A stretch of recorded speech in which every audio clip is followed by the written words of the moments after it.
po natin ang ulat ng aming kasamang si Noel Perfecto ukol sa pagsasampa ng DOJ ng kaso laban sa 10 ng Aman Futures Group. Narito ang ulat.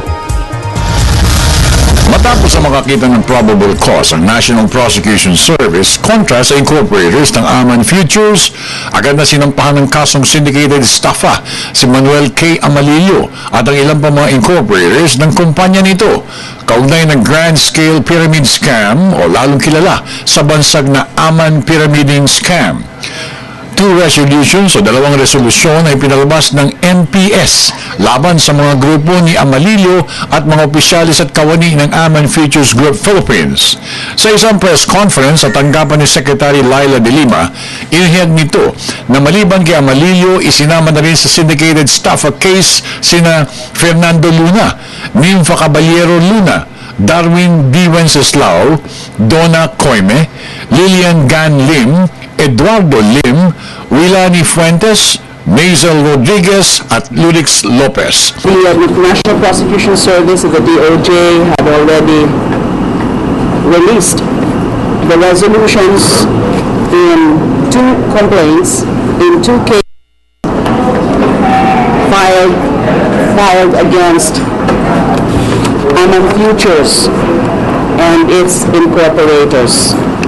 So 2 cases have been decided, and in 2 cases, the panel of prosecutors has found probable cause in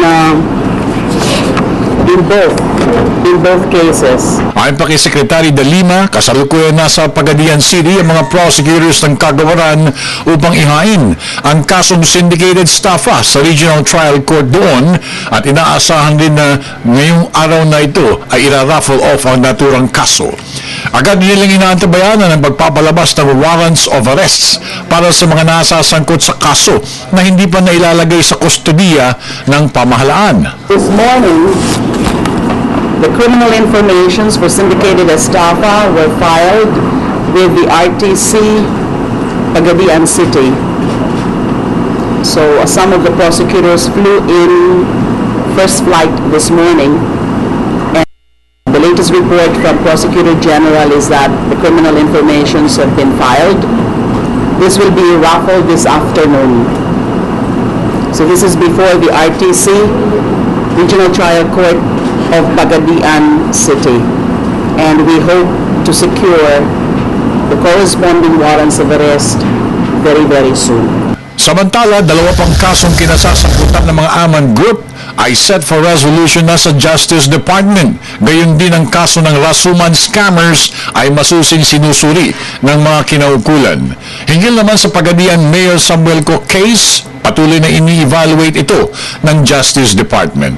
There are 2 more, I understand from the National Prosecution Services, there are 2 more cases involving Aman Futures that are set for resolution, and there is even one other case involving the Rasuman Group that is also being resolved now, already submitted for resolution. Para sa Telebisyon ng Bayan, ako naman si Noel